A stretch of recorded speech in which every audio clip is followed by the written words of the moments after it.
Scorpio, honey, happy new moon in Virgo that we have coming up. This grid is for Scorpio rising, but these videos can always be watched by a Scorpio sun as well as a Scorpio moon. This reading is going to be a little bit like, not every sign is going to be able to watch it, but Scorpio rising to Scorpio rising, like, are they worthy? Are they worthy? This new moon is happening in your house of community, friendships, and wishes for the future. And Scorpio being run by Pluto as well as Mars, you know that shit's fucked. You know that things are all over the place, and you've gone through the South Node transiting your sign in the past 18, 19 months. The South Node is now in your house of soul purpose, healing, closures to coming home. Mars is in this house as well. We have all these retrogrades happening in our house of relationships, like literally this entire side of your chart that has to do with relationships and others. Retrograde, always goes retrograde. And Mercury's retrograde over there. So you know who's lying to you. You know who is being honest with you. You know who is in your top 5. You know who is never going to make it into your top 5. You know how to communicate effortlessly with everyone around you. You know the role that you're going to be playing in this new world. You understand the awakening. You understand all of these things. So if there is anything lacking within your view of the future, script that out and just put it away. Like, do a full year script, maybe, Scorpio, and really see like what is actually lacking within your daily life. If it's just paper, then let it be just paper. And you know that North Node, just stop it. If it's just paper, script it. And then let the North Node bless you for the next 18 months, and just let it be, finding new ways to play and express yourself, finding new communication patterns. That just popped into my brain. Very, very interesting. Because with all of this retrograde, and the reason that, when we're talking about friendships and community and the role that you play within your community. And who was I talking to about prefacing? I think it was Virgo. Just saying, like, if you ever, and it's you, Scorpio, so you're not going to be, if you meet new people, friends of friends, new community members that you have to be less of yourself around, they're not worthy. We're not worthy.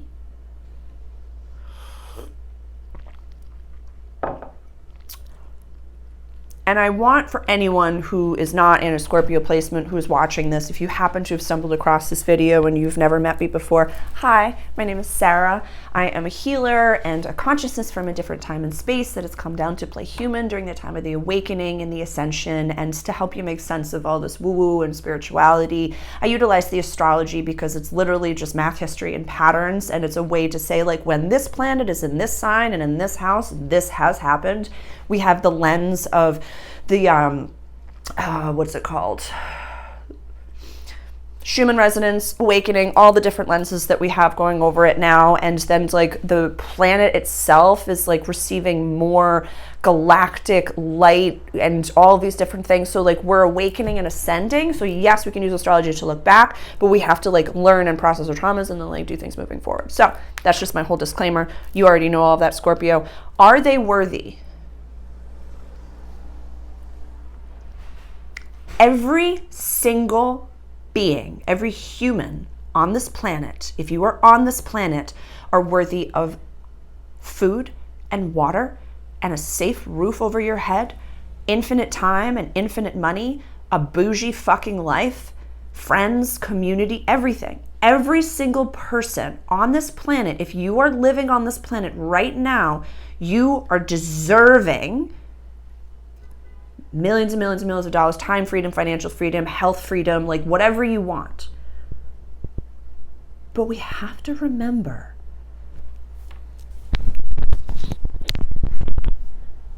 is everyone willing to have it? Is everyone doing the work to acquire all of those things? So when I ask you, Scorpio, are they worthy?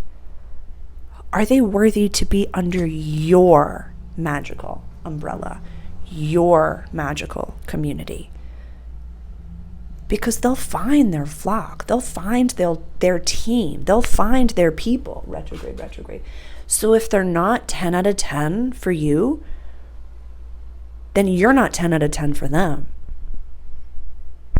You do a lot of work, Scorpio, and are so caring and loving, Taurus descendant, to the people in your life. When they're there, they're there. Like when you have vetted, when you've decided that someone is worthy of being in your life, like you will protect them. Energetically, like your manifestations, your mindfulness, your spiritual practice is so defined and impenetrable that if you're protecting everybody, then it's like butter spread on too much. It's like thin amounts of butter spread over too much bread. I don't want that for you. I don't want you to feel that pull. They'll find and ask God to bless them. If this person is not worthy of you and being within your team and your flock and your community, they'll flounder and it'll be very uncomfortable for them, for that person. So expect that. And it doesn't feel good for the human, trust me. But it just means that you made the right decision. Thank you.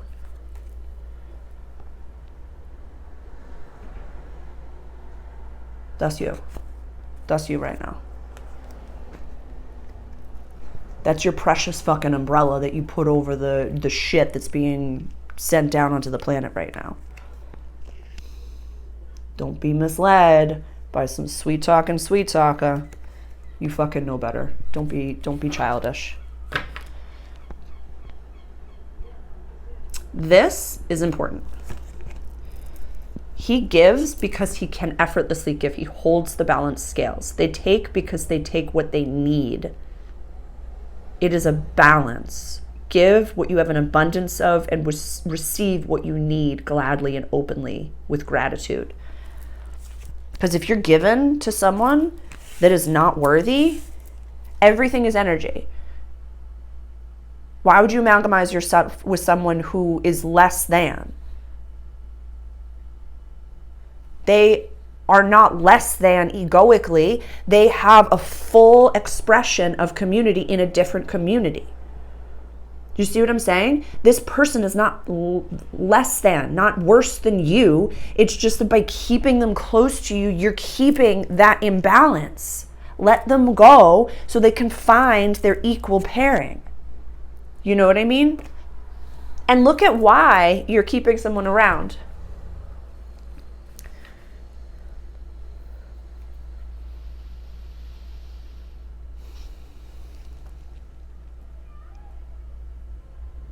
It's always darkest before the dawn, and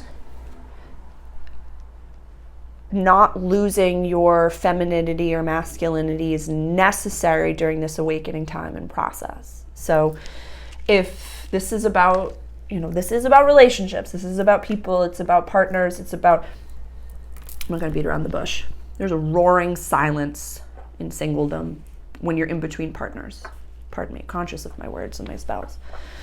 When you're in between partners, it is very easy. I'll speak from Divine Feminine and then I'll go to Divine Masculine.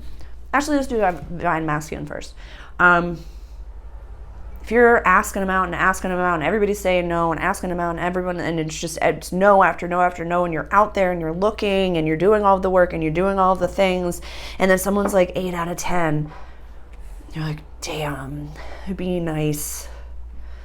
It'd be nice.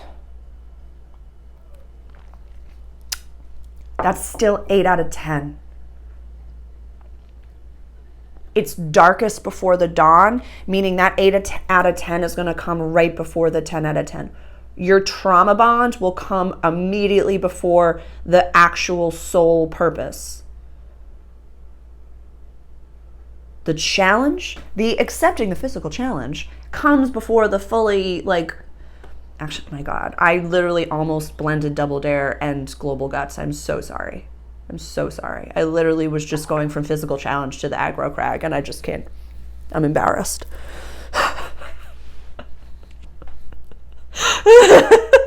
Sorry.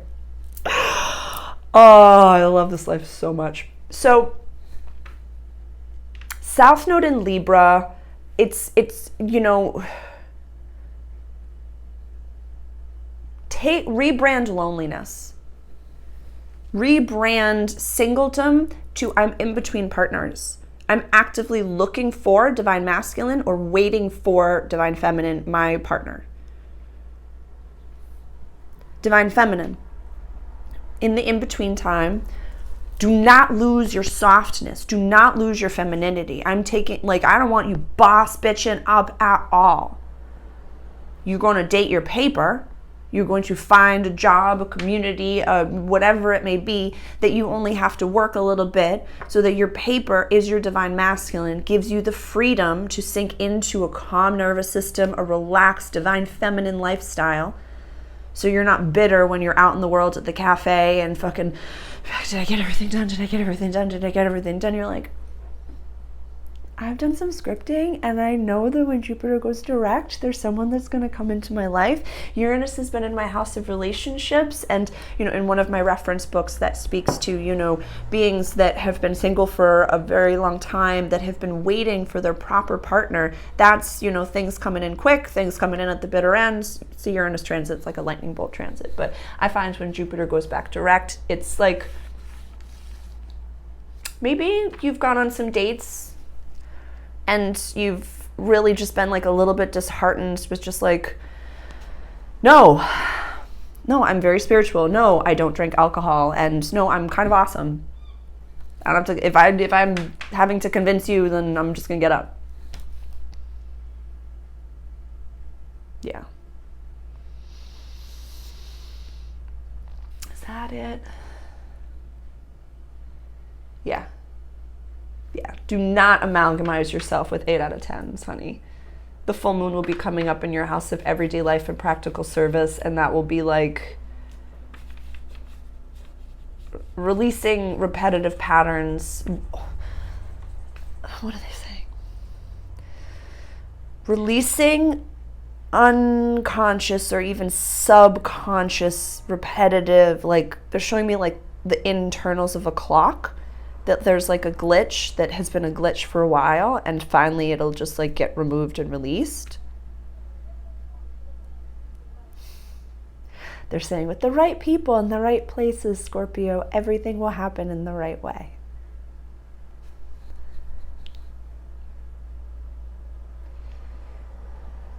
My guides always like smile so bright and wide when they're just like, no, just get them out of your life. It's okay. Everything's fine. They don't have the same ego that we do, so it's pretty cool. But yeah, Scorpio, I'm excited for you. It's a good new moon. It's this is not egoic. One of my favorite life coaches that I've followed for a while, Feel Good. It's not personal, it's vibrational.